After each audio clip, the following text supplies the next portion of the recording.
this live? There we go. Thank you so much for coming. We're both excited and trepidatious about this evening. It's the first time that we've been connected live to the West Coast and also taking questions from around the country on the web, so it'll be interesting to see how that happens.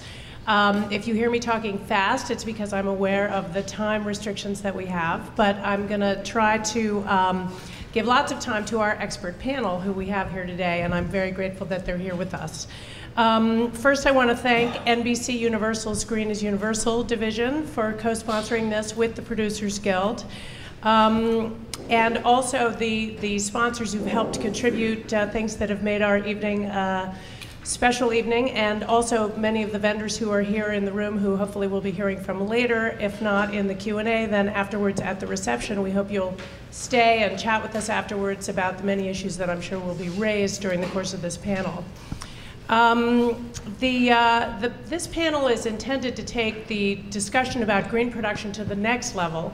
Over the course of the last year, we've had 4 panels discussing green production. And here in New York and on the West Coast, green production has really made great strides in the last year, thanks to the producers who are members of the Guild, and also to people like those sitting up here on the panel, people who work in the transportation, in lighting, in locations, and in many of the other departments on feature films and television shows.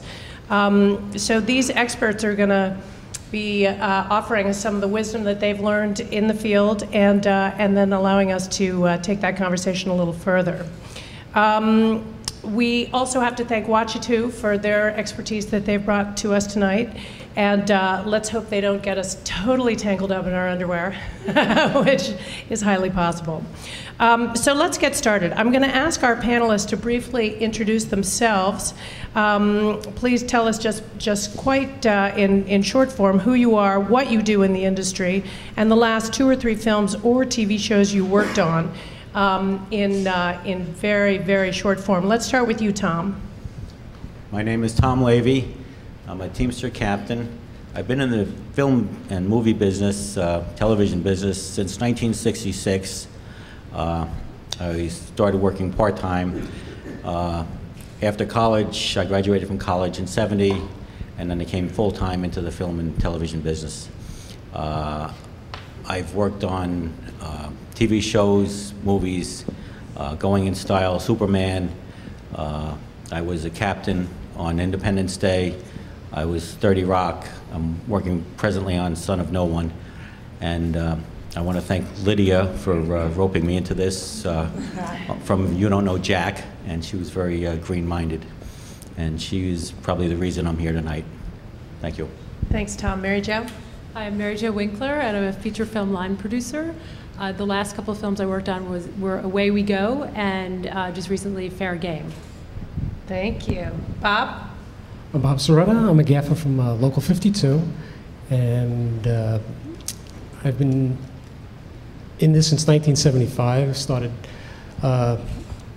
in sound, worked my way through electric, rig and gaffer, from Cotton Club to now I've done Morning Glory, and Rachel Getting Married is the latest projects.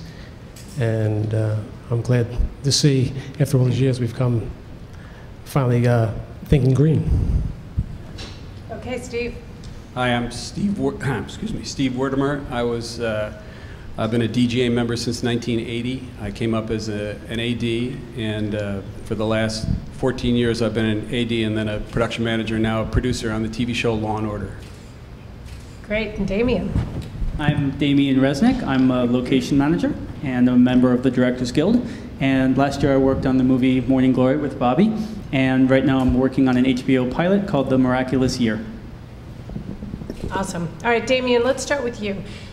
Give us an example of a movie that you worked on, either your last movie or the movie before that, in which you were able to accomplish some pretty green 2.01 types of things. I mean, on Morning Glory, it was pretty important to us. And besides 101 type things like using corn-based cutlery and recycling and not having plastic water bottles on set, we tried to institute some things that went a little bit further. Our director and our producers were right on board with that, and some of the things that we did is, the movie mostly took place in Manhattan, and as much as possible, we scouted by foot, or we scouted locations by bicycle. And the director had a bike, he was from England, he bought a bike, and we just sometimes went out. And it saved a van, it saved gas, and honestly, it was better for us creatively at the same time. So just even the simple act of walking around places and looking, or taking a mode of transportation that we can power ourselves, I think did a lot. One of the other things that we did, which in some ways was a happy accident, and it turned out to be, I think, an enormous green savings to the movie and to the planet, but it also saved a tremendous amount of money for the show as well that we were able to put on screen and make a better movie because of it, is I was afforded the opportunity by our producers to do what we call pre-production scouting. And I was on before we had an office, before we had really anybody.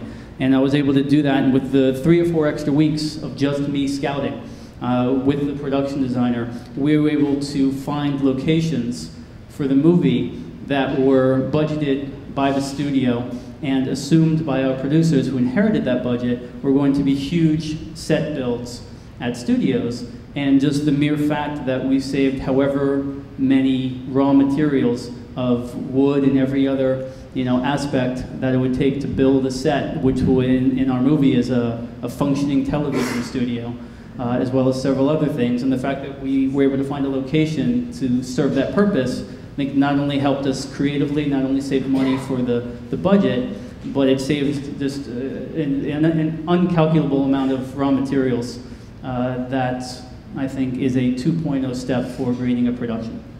That's kind of incredible. I have to ask, did they ever do a side-by-side analysis of that, either in terms of green or in terms of money saved?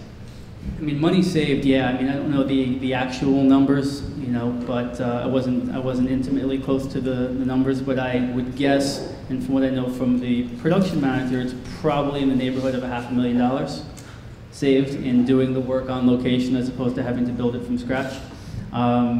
In terms of the environmental impact, about how many trees were not cut down for all the lumber that we need and every other resource, I don't know. We didn't study it. I'm sure we could estimate it, but I don't have hard numbers. We should do that evaluation before the movie comes up on June 30th. It would look good in the press release.